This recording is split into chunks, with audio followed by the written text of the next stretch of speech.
Hello, this is the Mr. Da Maths channel. This is the second part of our video with matrices. Today we're going to be looking at a very wide variety of topics related to matrices, which we didn't cover in the last video. The first of which is going to be the determinant of matrices. And in your AS, the only matrix that you need to know the determinant of, or how to calculate the determinant of that matrix, is a 2 by 2 matrix, okay? But I will teach you how to do a 3 by 3 matrix as well, because later on that is a very useful technique that you can use to solve for 3D vectors and stuff related to that as well.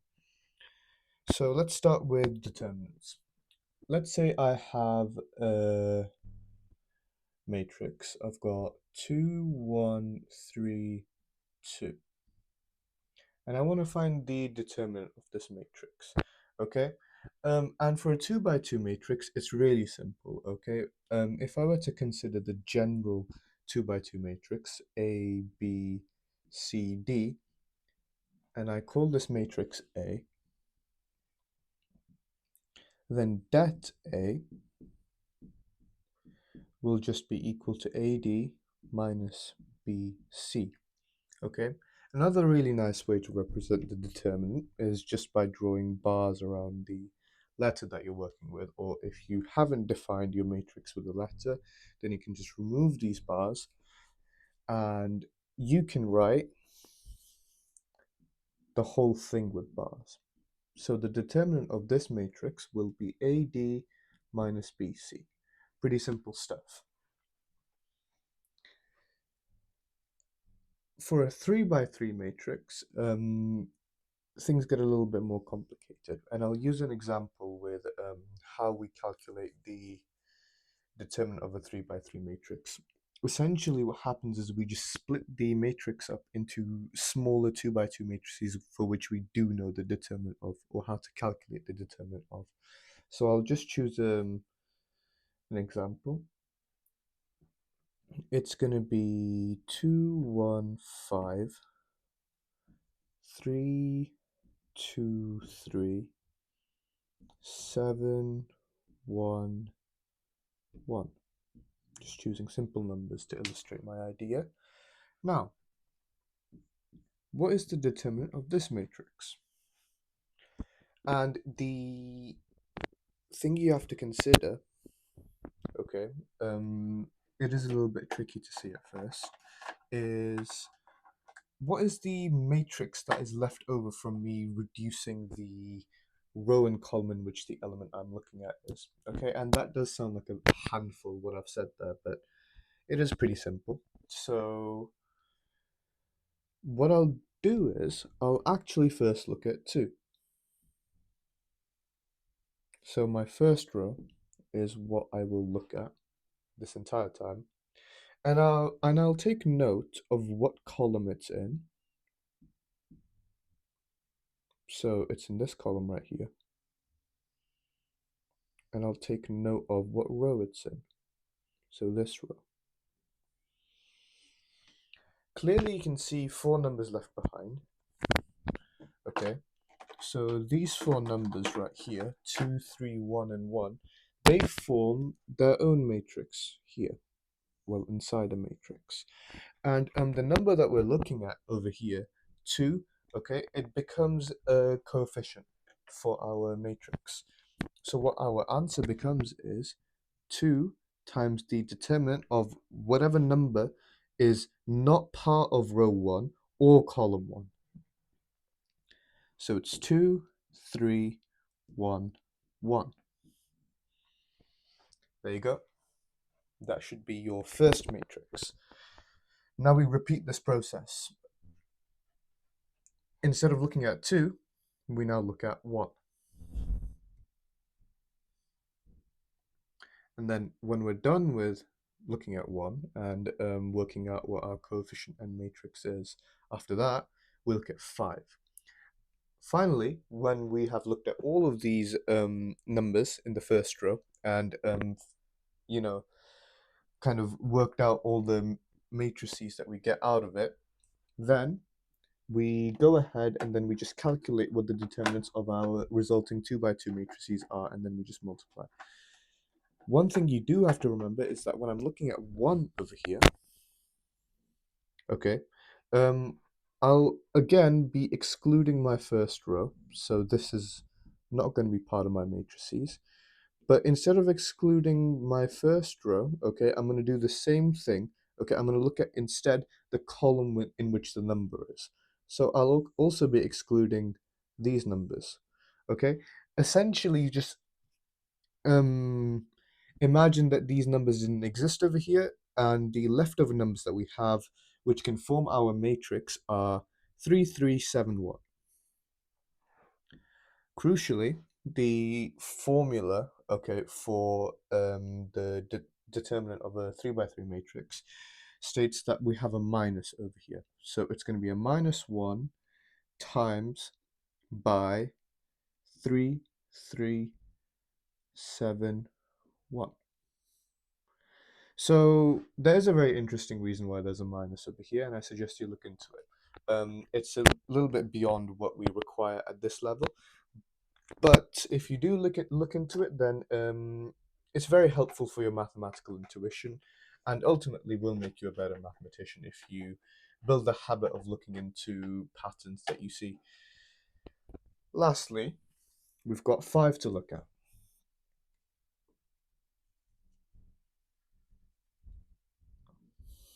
So it's going to be the same thing again.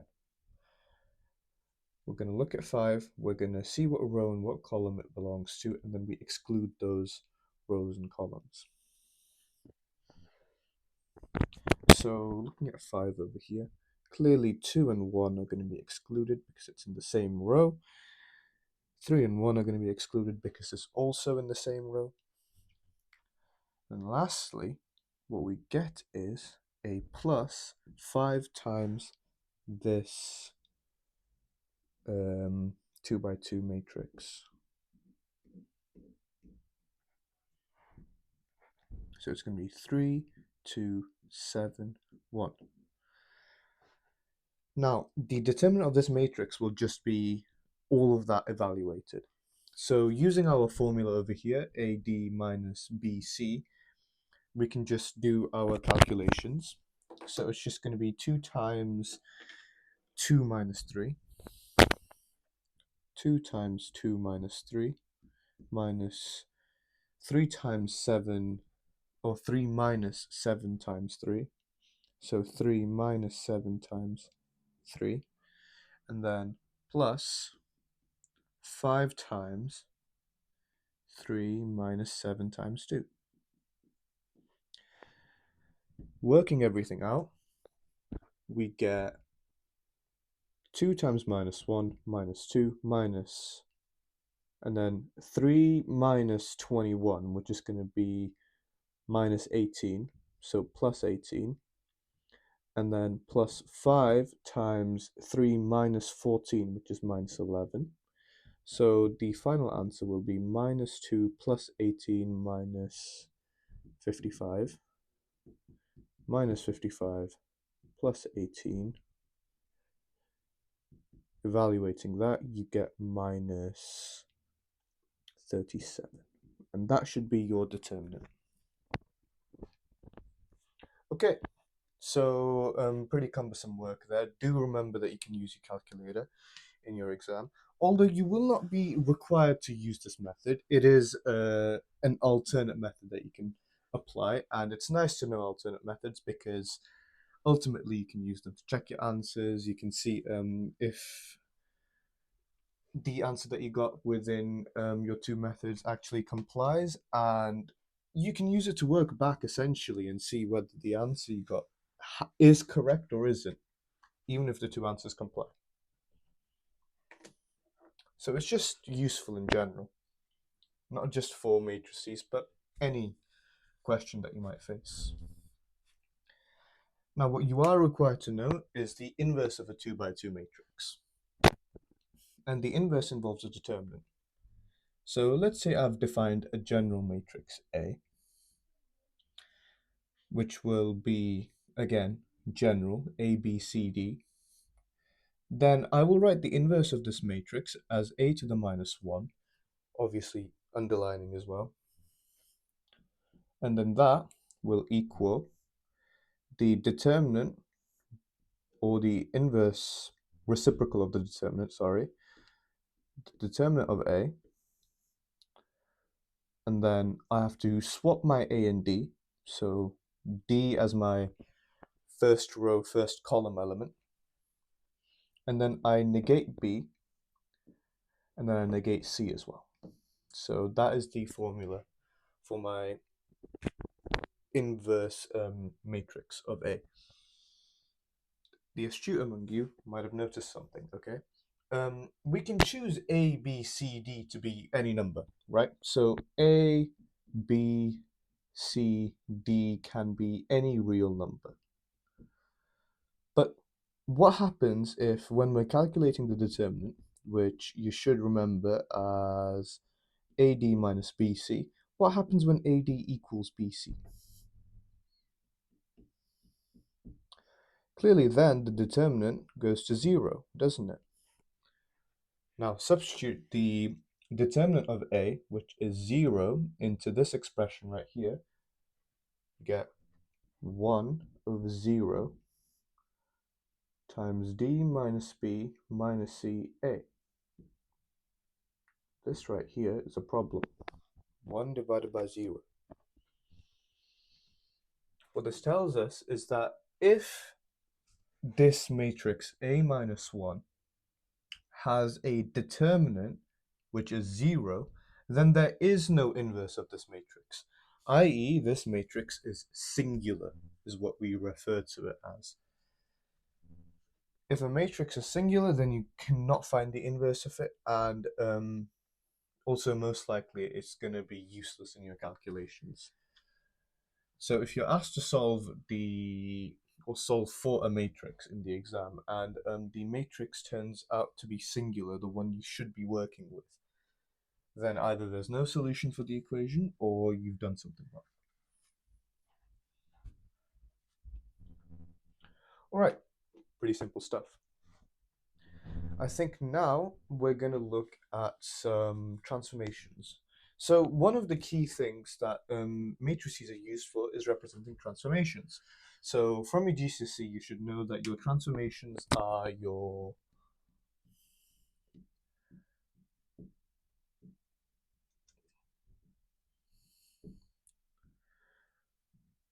one, reflection,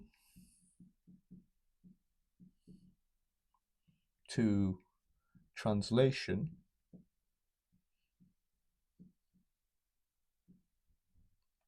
3,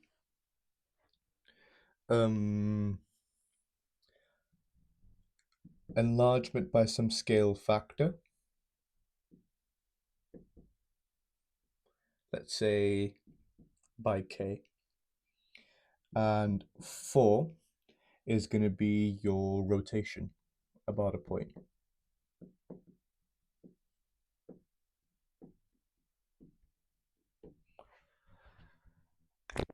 In your further maths, at least your AS, you will have to work with 1, 2, and 4. Not necessarily K. The WJC doesn't focus on enlargement by matrices. Typically, you'll see in other exam boards where you do get taught enlargement by matrix transformation, and the determinant of the matrix is what dictates what the scale factor is. But you won't be needing that over here. Obviously, interesting things to look at, clearly things that you can research in your own free time, but it's not relevant, at least if you want really good grades in your WJC paper. So let's look at the different transformations that we can do using matrices. And we're going to look at simple cases first, because they are really easy to kind of derive from first principles. And I suggest you learn these derivations because oftentimes it's a little bit cumbersome to remember everything in the exam just off of something that the teacher wrote on the whiteboard. So remembering where the rules came from is also very helpful because you kind of grow an attachment to how the rules work, and ultimately it's better for recall. So one, reflection.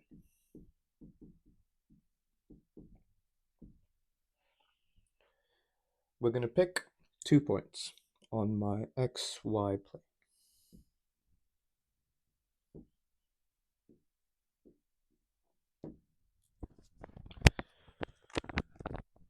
I'm going to label them P here, and I'm going to label them Q. Now I'm going to ask you this question. I'm going to ask you, if I have the line y equals x going through the origin,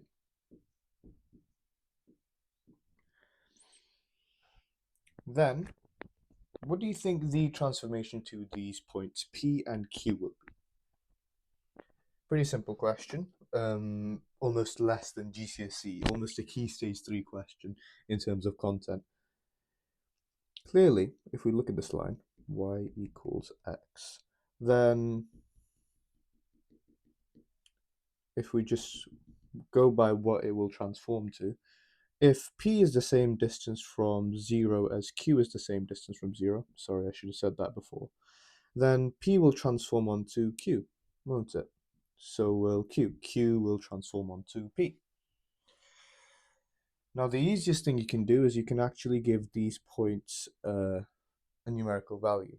You can say P is 1, 0, Q is 0, 1. What the nice thing you can do now is that with these points, you can actually say that the transformed matrix will just be what my new numbers or new coordinates will look like. So I write down the coordinates of P dash, which is my transformed P, and Q dash. So P dash will look like 0, 1. Q dash will look like 1, 0. So that's it. So pretty easy sort of logic to remember. So ultimately you won't have to remember some rule for nothing and maybe probably even forget it in the exam. Alright, so pretty simple stuff over here. 0, 1, 1, 0. This is the matrix that represents the transformation in line y equals x. Likewise, if I were to ask you the question, what about y equals minus x? What if I reflect with y equals minus x? Then you should be able to figure it out using the logic that I just gave you. So I recommend that you pause the video right now and figure out, what do you think the matrix for the transformation or the reflection from y equals minus x of points P and Q are going to be? And thus, what is the matrix that represents that transformation?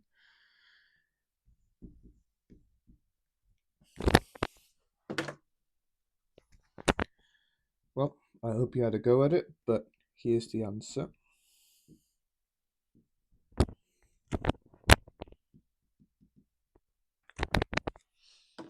So, I'm going to look at my transformed points.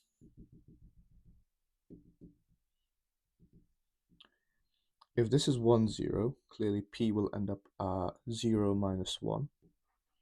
And for Q is at 0, 1. Okay, just giving it easy numbers. And it will end up at minus 1, 0. The nice thing about these points is that they can be any point. I've only chosen 0, 1 because they're much easier to work with something like 5, 0 or 8, 0. I mean, not much easier, they're just easier. Because let's say I chose 5, 0 for P and 0, 5 for Q. Then this will become minus 5, 0 and 0 minus 5. Clearly, if I choose any point, the transformation works, right? And again, for the same reason, I've chosen these points on the x and y axis, because I don't really want to worry about the other coordinates. Although there is a formula that you can use if, let's say, P is over here and Q is over here. And that formula is given in your formula booklet. If you'd like to see how that is derived, then of course, maybe later on I will try and show you how that is derived. Again, a little bit out of the spec, but helps your understanding. Now, putting our transformations together, Q will become -1, 0, P will become 0, -1.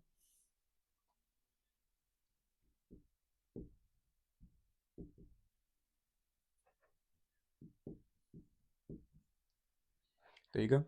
That should be a transformation matrix for y equals -x. And there you go.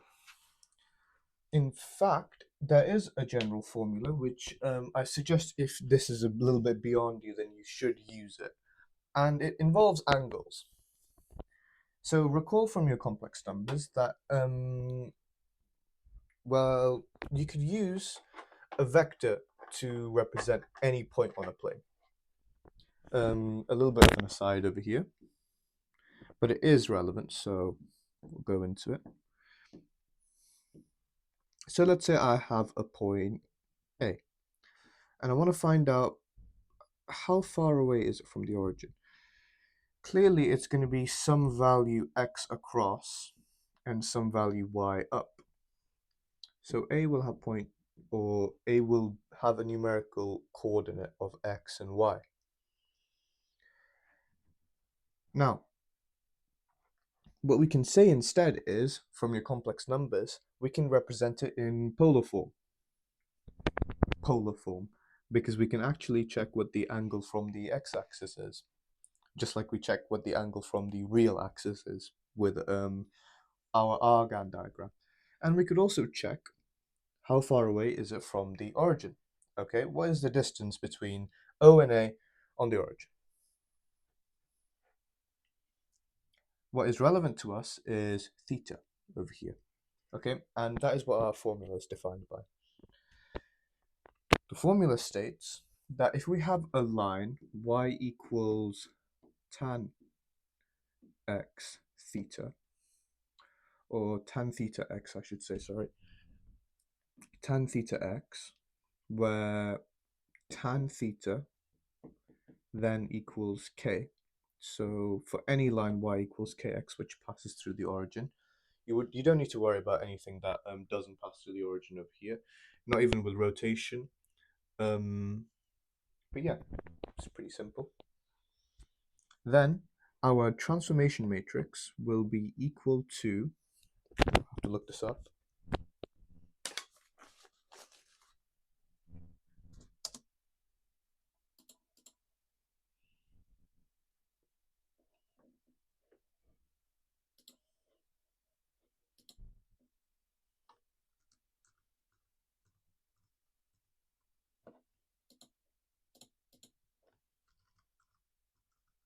will be cos 2 theta, sine 2 theta, sine 2 theta minus cos 2 theta. So I'll just write that up.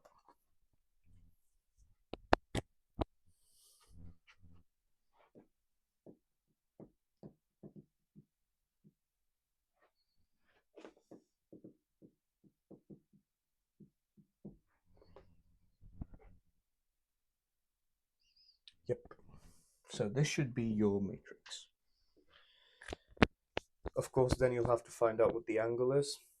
And yeah, in my opinion, it's a little bit cumbersome. But yeah. So with tan theta, you're just going to have, let's say, y equals 2x. Okay, so, well, k equals 2, well, the change in represented by y over x, the change in y over change in x, which is the gradient k, will be 2. We represent tan theta as equal to 2.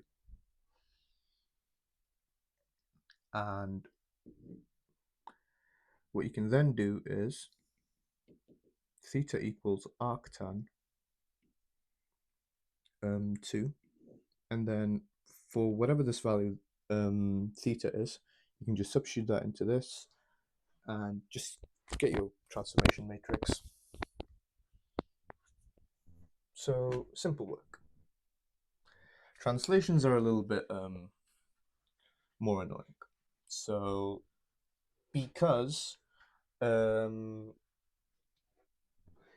it's impossible to represent a translation or a translation in 2 dimensions with a 2x2 matrix, because what we're going to do is we're actually going to look at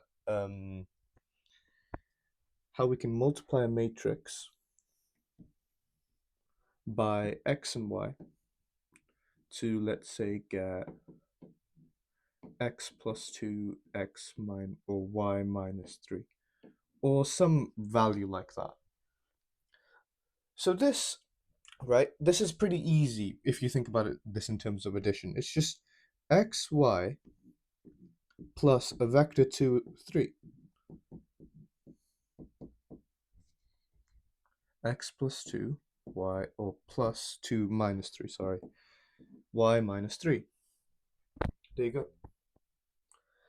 But what we want to do is we want a matrix that multiplies x and y to get x plus 2, y minus 3. And with a 2x2 matrix, what we want is every single value except x plus 2 and y minus 3 to remain the same, which is not easy with a matrix, a 2x2 matrix. In fact, it's impossible.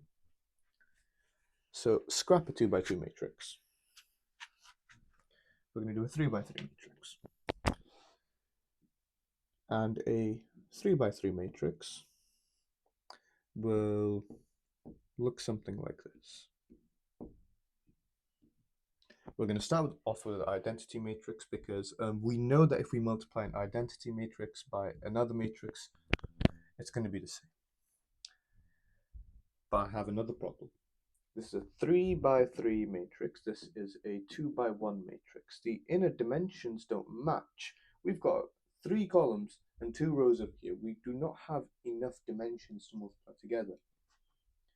What I do is I actually just introduce a place value, okay, which doesn't interfere with our results. Just makes it possible for us to actually multiply.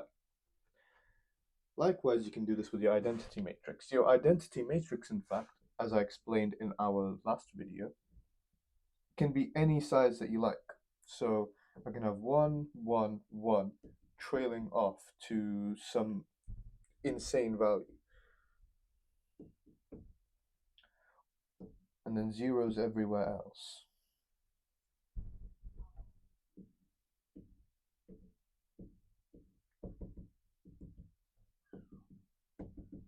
So yeah, you can write your matrices, or you can kind of transform them in such a way where it is possible.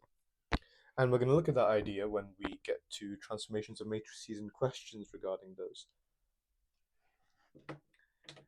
Now that I've introduced my placeholder value 1, which doesn't affect our results,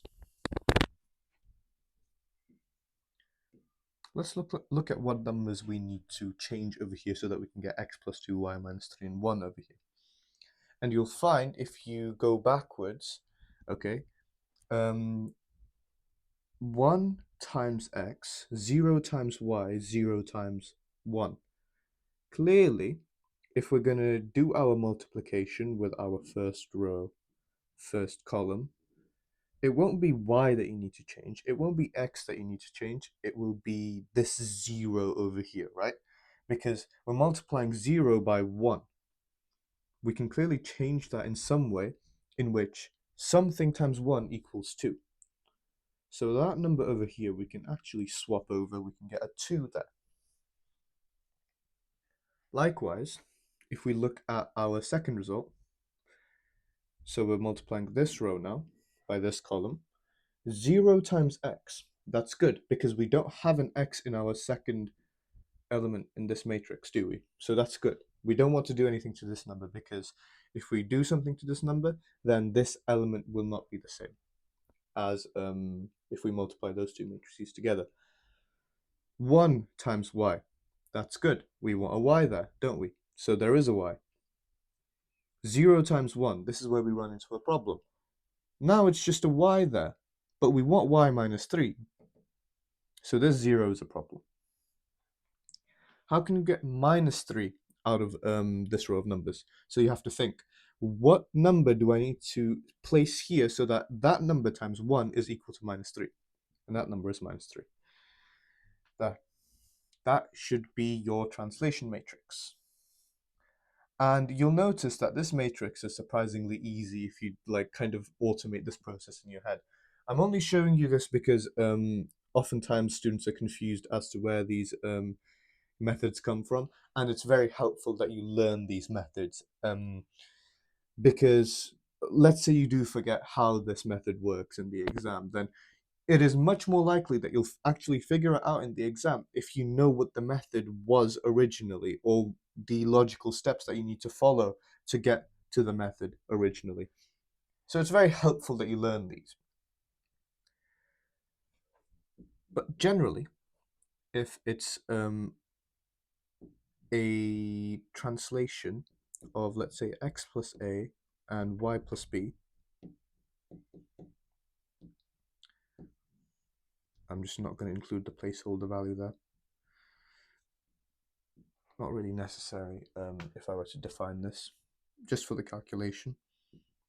Then the transformation matrix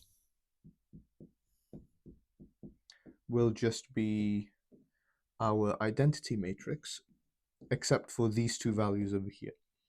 It will be A over here and B over here. So that's what our transformation matrix will look like. There you go. Those are your translations. Now we have rotation, which is certainly a lot more interesting. We could look at a bunch of different rotations, and interestingly enough, we can actually work them out using first principles. So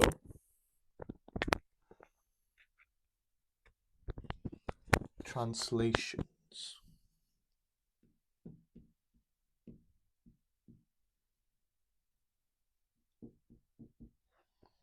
Or sorry, we just did translations, didn't we? We have rotations.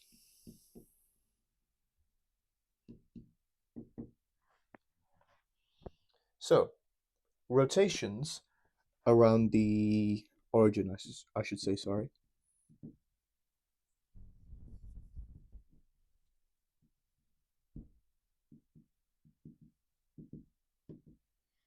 Rotations about the origin have another formula in your formula booklet, which is going to be in the same place as the formula I wrote earlier, okay, in your pure section. So yeah, your formula booklet is pretty useful. I think you should use it in case some formula isn't very clear. Don't just sit there suffering trying to figure out what the formula is. The formula booklet is right there.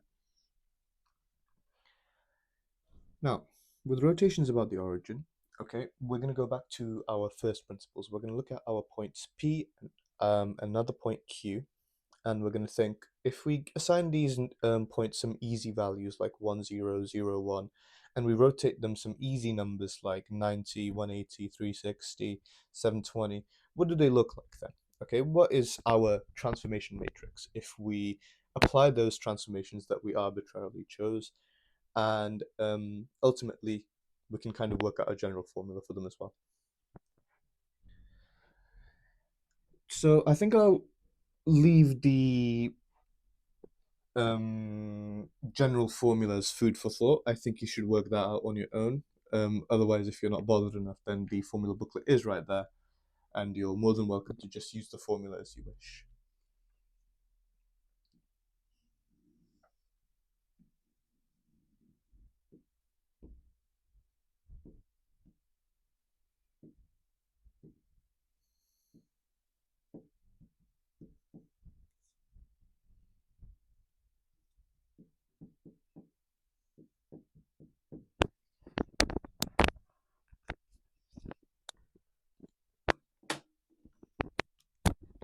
I'm going to ask you the question, what if I rotate this 90 degrees?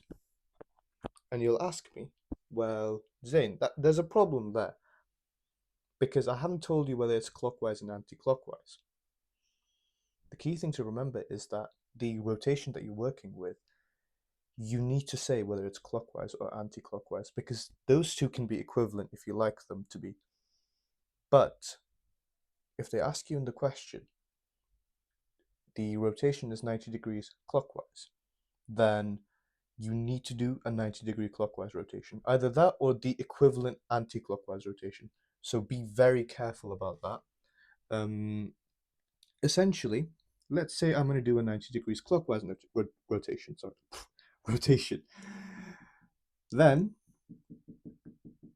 I'm going to draw an arc where my Q transforms to my P, and then my P follows another arc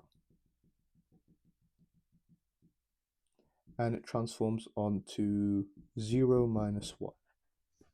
So it's pretty interesting. I'll check if I've gone clockwise, and yeah, I have gone clockwise. So, following this, our transformation matrix for rotating 180 degrees clockwise will be 0 minus 1, 1, 0. So P before Q. There you go. So this logic, okay, where you have to work out just simple values like rotate 180, rotate 90, very, very useful. You should use this. If I said rotate 180 degrees before, then I'm sorry, this is rotate 90 degrees. All right, so 0, 1, minus 1, 0. This is your 90-degree rotation clockwise. Likewise, if I were to do 180 degrees this time, Q will transform all the way to 0 minus 1, and then my P will follow on from that and will transform on to minus 1, 0. So my positive values become negative. Remember that all of these transformations are happening around the origin, so you don't need to worry about any sort of unconventional transformation points like or rotation points like, let's say 1, 1 or 2, 3. That's a little bit higher level. It is pretty simple though, to kind of learn. So for a 180-degree clockwise rotation or anti-clockwise, it doesn't matter in which way you go because it's 180 degrees. Likewise with 360. So a 180-degree rotation will be minus 1, 0 for P. If we transform that for Q, it will be 0 minus 1. Our matrix will look like, if I were to factor a minus out, because you can do that, is going to be 1, 0, 0, 1, and a minus on the outside. If you are going to factor the minus out on the outside, then don't forget to carry it over. Typical sign error. Now, I'm going to ask you another kind of fundamental question, okay? What if I chose a not nice value? What if I chose something like root 2 over 2 and root 2 over 2? I'm just going to draw a big graph for this. Let's say I chose P to be root 2 over 2, root 2 over 2, and I chose Q to be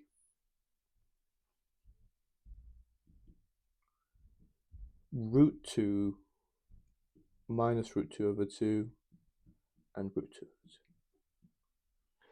And if I asked you, what is the transformation of this? Then if you were to look at this for a little bit, then I think you could immediately tell me. It's not particularly difficult, except the numbers, which are not nice. And I'm doing this to illustrate a bigger point.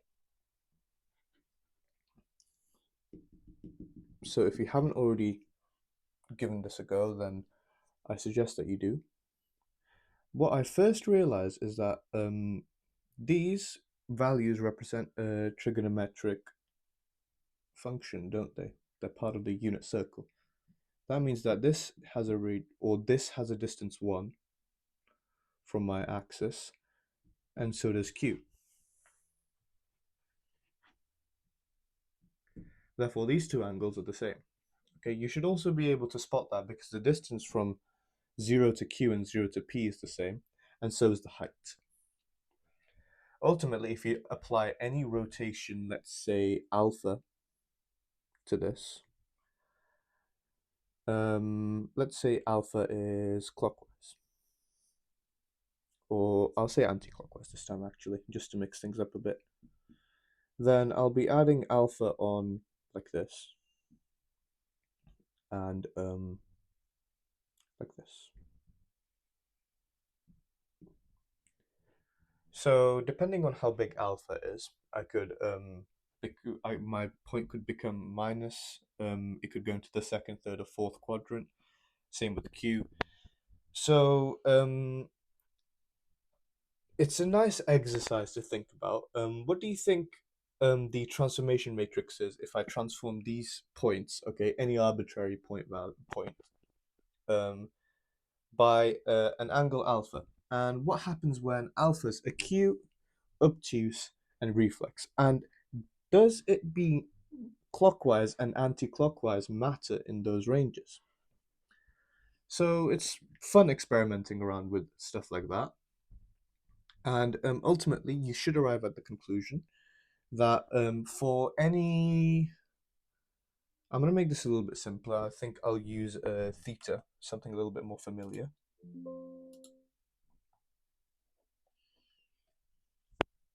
So if we have any general point, P and Q, if we rotate them by an angle theta, and this is the formula that's given to you in the formula booklet, where theta rotates them anti-clockwise about 0, 0, then the transformation matrix will be represented by cos theta minus sine theta, cos theta.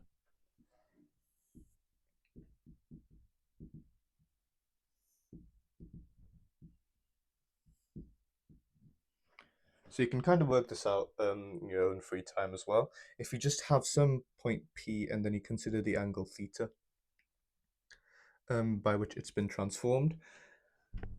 So I can just leave you there, and I think you should be able to figure out yourself as well. But that is your formula. Now, that should be all the transformations covered in this video. I think I'm going to look at one question, or actually I'm going to look at two questions. Question one should be about matrix algebra. I think manipulating matrices within equations, just to kind of freshen up on what we need to do when we're working with matrices given in a relationship such as, let's say, ax plus b. Okay, this is good exercise because this involves our calculating determinants, calculating the inverse, our matrix multiplication, basically a whole host of skills, even though the question itself is pretty simple.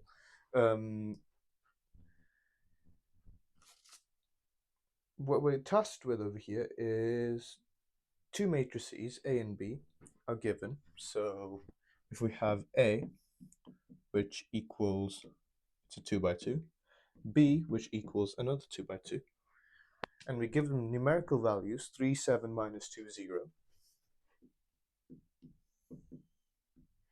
and B, which we give the numerical values 5, 1, 0, 4.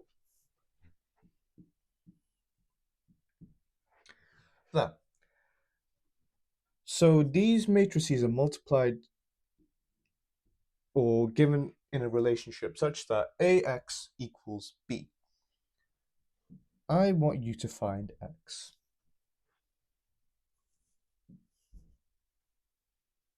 Give this a thought and work through it yourself. I'll go through it now. So, answer in red. we have the relationship A times X equals B. One property of matrices you need to remember is that the multiplication is non-commutative, meaning if I multiply A by B, that doesn't necessarily mean that BA is the same. Unless, okay, and I say unless, in the case that B, or either B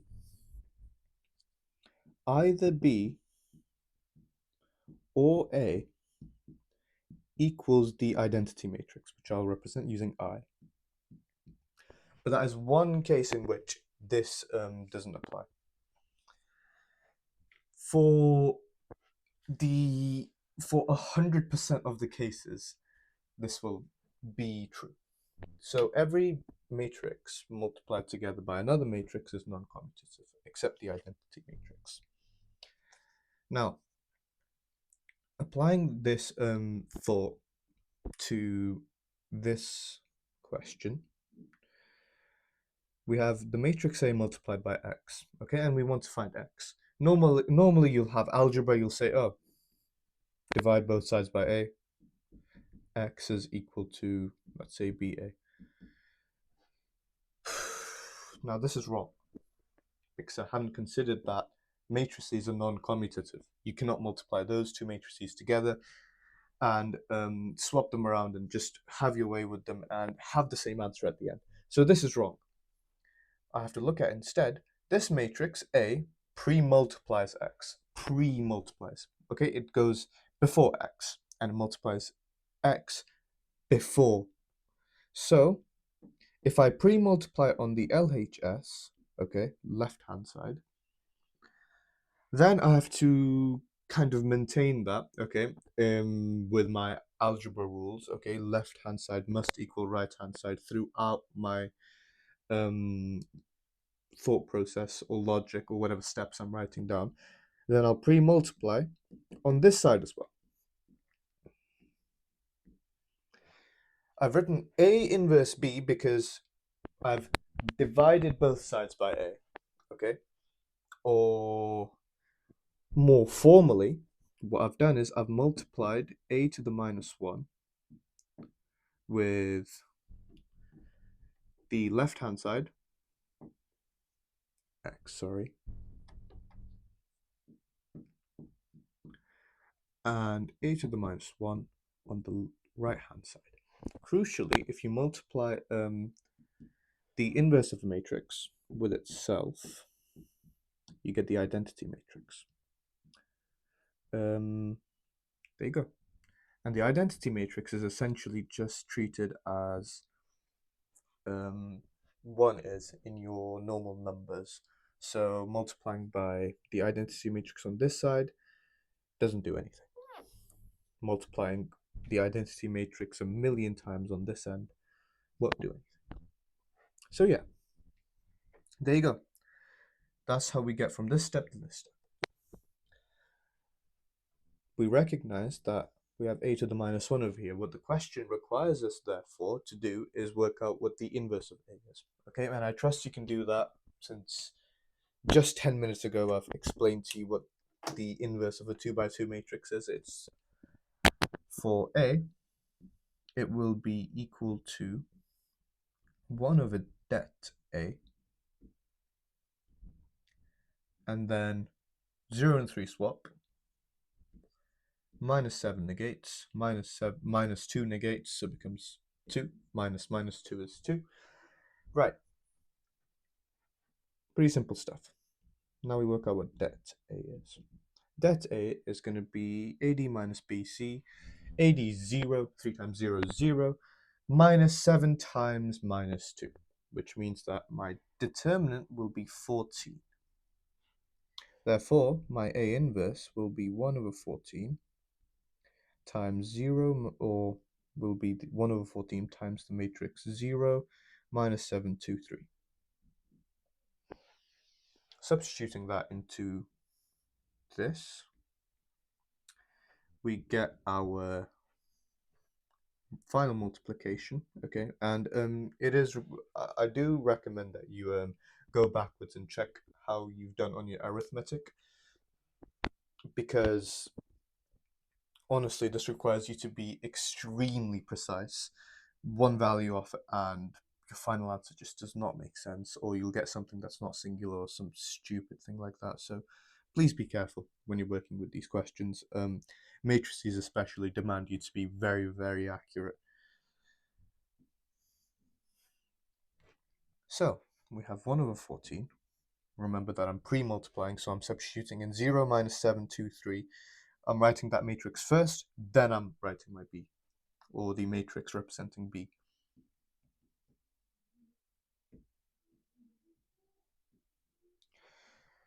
So the matrix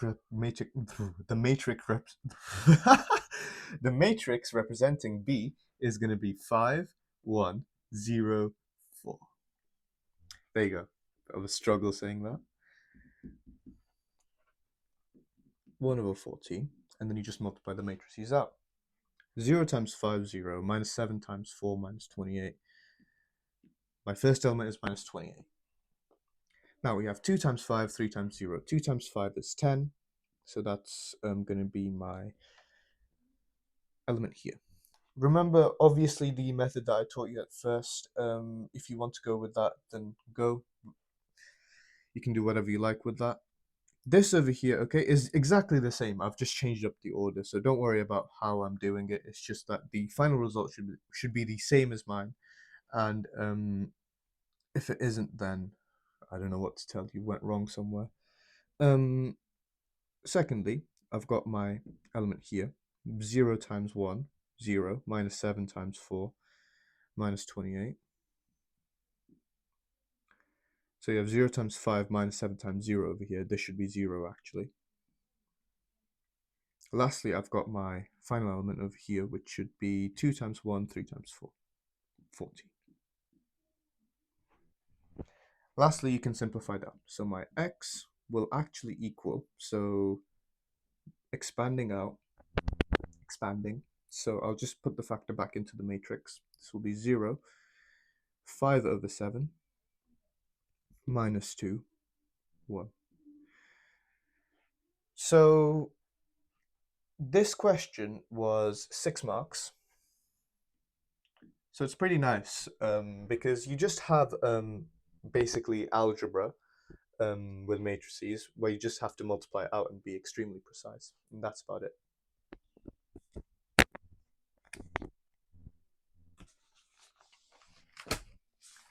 You have some other questions which are not necessarily just as nice. For example, you can be expected to work with questions which involve you to do a lot more work for the same amount of marks. For example, if I were to rub all of this off, and this is especially true for transformation questions and solving with transformation questions, you'll be asked to do a variety of things with those. I'll give you one example. And that is find the transformation matrix following 3 transformations. And this sort of question, and I mean it, requires you to be very, very, very on your toes. It's for 6 marks, it's a really cumbersome question for you to get in the exam. So I'll say the transformation T is represented by first a reflection,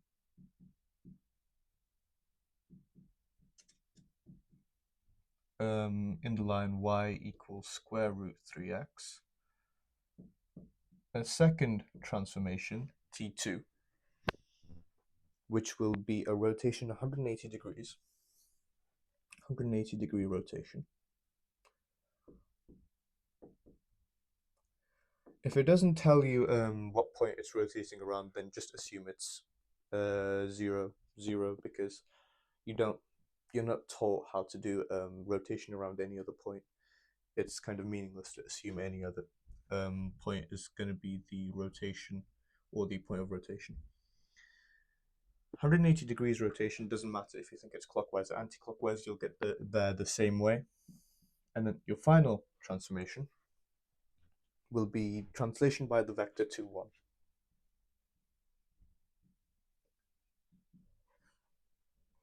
We should write it a little bit more accurately. X plus 2, y plus 1. So this is also 6 marks, in stark contrast to your previous question, which was indeed just simple algebra, but with matrices. This question requires you to consider 3 things. Be very careful in which you multiply them, and be careful in the order in which you multiply them, because again, matrices are not commutative. I will consider a general point x, y. And I'll tell you right now that there's a problem with x, y. Okay, and until I get to that problem, I wish for you to figure out what that problem is. Okay, especially with the transformations that I'm going to apply with it. So that's my hint. And I'm going to work through the transformation. I'm going to start off with T3 first of all. Okay, it's the translation to 1. Applying what we just learned before, this will just be 1, 1, 1, 0, 2, 1. So already this is a huge hint, while there's a problem that I've considered only x, y. T2. And another problem emerges. Now I have the rotation of 180 degrees. Again, considering your points PQ, 1, 0, 0, 1. 180 degrees, doesn't matter which way, I'll do it this way. P becomes P dash, that becomes minus 1, 0. And then Q becomes 0, minus 1. So that's my matrix. Lastly, I've got the reflection y equals root 3x, and we're going to utilize the formula for that because clearly we have a reflection in the line which isn't just y equals x or y equals minus x. We're going to utilize our formula. So refer to your formula booklet or from memory. You're going to have for y equals square root 3x tan theta equals root 3, then theta equals arctan root 3. So root 3 is the larger value of, or the larger values of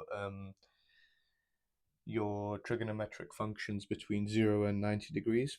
So sine or arcsine is greater than arccos. This will be 60 degrees. So my angle is 60 degrees. Plugging this into my formula for my final transformation matrix, or rather the first transformation matrix we work with, it's going to be cos 120, don't forget to multiply by 2, sine 120 minus sine 120 cos 120. Just going to check if I've applied the formula correctly.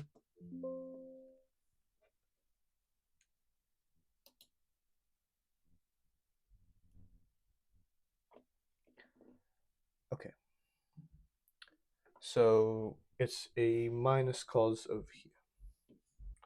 Please make sure the formulas that you use in the exam are correct, because ultimately all the workings out you've done may be right, but the formula that you applied at the start will guarantee you all marks lost, essentially. Well, at least all accuracy marks gone, for which, if you have a question like this, it could have as many as 4 accuracy marks, which is a really huge hit for you. So just plugging this into your calculator or just working through this, you can have your transformation matrix, which will be, if we have cos 60, is going to be equal to root 3 over 2. Cos 120, using our cast diagram, will be minus root 3 over 2. Sine 120 will just be,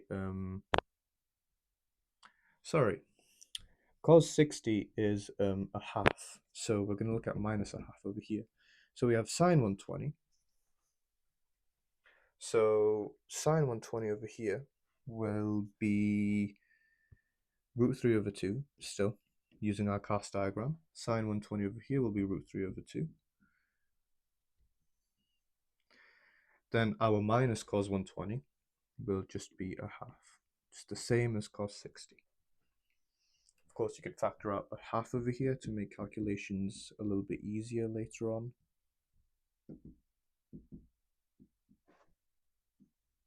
So it's just minus 1, root 3, 1. And that's your matrix. Big problem. XY over here. Okay, dimensions 2 times 1. Transformation matrix 3, dimensions 3 times 3. Transformation matrix 2, dimensions 2 times 2. Transformation matrix 1, 2 times 2. This matrix over here is it's a sole thumb, okay? You can't multiply this matrix with T2, T1. You can't multiply with X1. You can't even represent it in that way because it's just not possible. We do not have enough dimensions, okay? I can't stress this enough. If you have matrices which do not have the same dimensions, okay, then you can't multiply them. It's just end of. But we can cheat a little bit. Here, if I just erase all my workings out, just free up a little bit of space.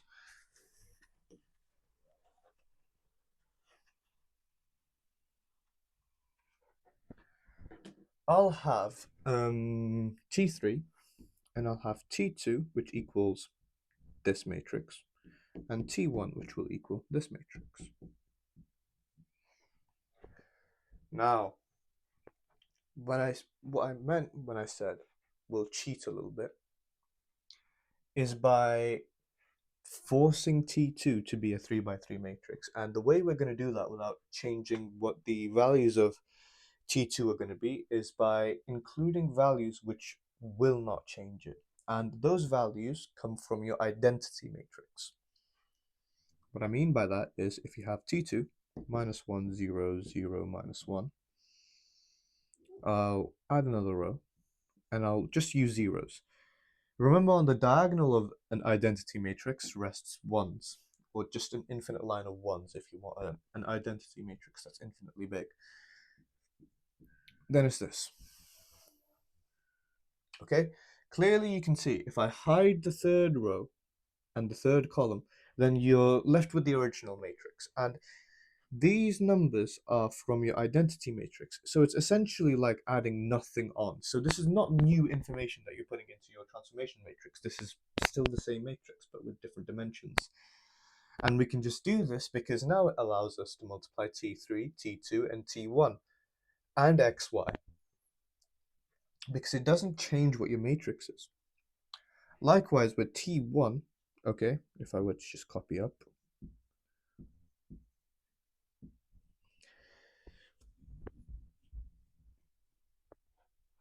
you can add 0, 0, 1, 0, 0, and this is your new matrix, and it's the same matrix as before, but you can now multiply. XY will become XY1. So, now the question arises, in what order do I multiply? And it's good thought, okay? It's good to think about what the order of multiplication should be, but it's pretty obvious. So let's say I start off with points xy. I then reflect it.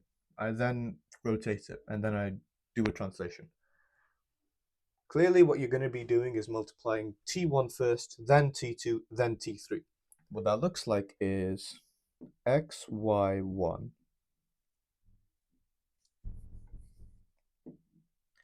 times by T1 times by T2 times by T. I should underline my answers. Okay, so this is what it looks like. If I combine everything into one single transformation matrix, the multiplication looks like this. So contrary to what some of the viewers might think, you have to multiply going bottom up instead of top down. So, multiplying everything together, and I'll just skip to the final answer.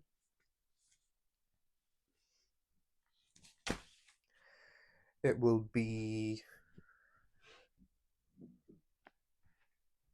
0.5 minus root 3 over 2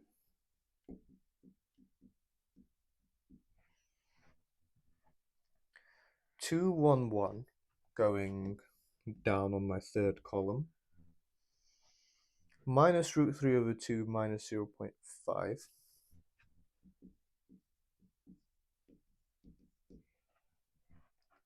and 0, 0.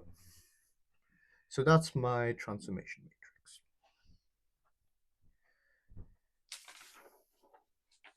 Another question that they can ask, it's related to what happens when you apply it to every point on the plane. And the interesting thing about that is that some points don't actually move at all. Okay, it's like you've never applied a transformation to them, and they're called either invariant points or fixed points. Okay, and there's a huge variety of questions in which they can ask you. They could ask you, show that there's no invariant points, evaluate or deduce whether there are invariant points, or you could have find the line of invariant points, or the equation of invariant points, or you could have find the invariant points, if you know what I mean. Either way, there's a plethora of questions in which you can get asked, and they all look very, very similar, but they mean different things. And you can sort of infer what the question is really asking you from those sort of phrasing. So I think we'll look at the sorts of questions that I'm just talking about in the next video. For now, the standard first part for a large matrix transformation question will just start off with listing off your transformations, working through your transformations, and multiplying to get your final transformation matrix. Of course, at the end, you'll have to consider stuff like, you know, consistency of 3 equations and 3 variables, all that stuff, which can seem a little confusing, but it isn't. Okay, just working through all of these, it will give you a sort of idea as to what this topic in further maths entails. And you should be very confident by the end of it with how you work with matrices and the number of questions that you can get asked for it. Probably the most difficult question you can get asked on matrices is using proof by induction, which involves a sort of collation of a huge number of topics. Like you could have sums of series, sequences, proof of divisibility, which is a topic in itself apparently, and of course matrices.